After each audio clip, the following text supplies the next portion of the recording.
Hello to family. तर रात्रीचे वाजले 10. मला आणि अक्षय दीदीला खायची होती खीर. मग काय सांगितलं मम्मीला. त्याच्यासाठी मम्मीने खोबरं किसून घेतलं, नंतर ड्रायफ्रूट बारीक केले, वेलची कुटून घेतली आणि ती गरम दुधात टाकून दिली. म्हणजे खिरीला चांगला फ्लेवर येतो वेलचीनी.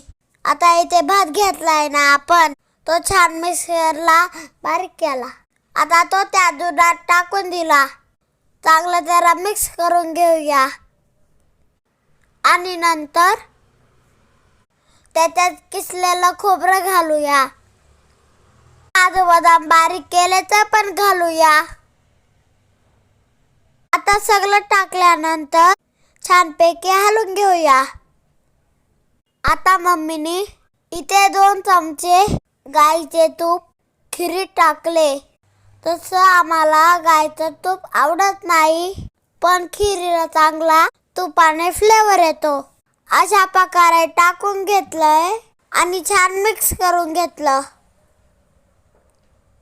आता नंतर इथं वाटीभर साखर घालून घेतली. आता आपण 10 ते 15 मिनिटं चांगली खीर कमी गॅसवर भाजून घेऊया. म्हणजे ते सर्व एकजीव होईल आणि चांगले टेस्टी लागेल.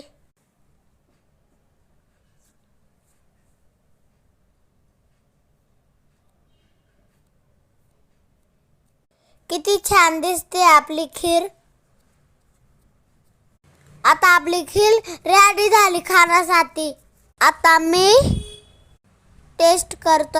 खूप छान झाली. बाय.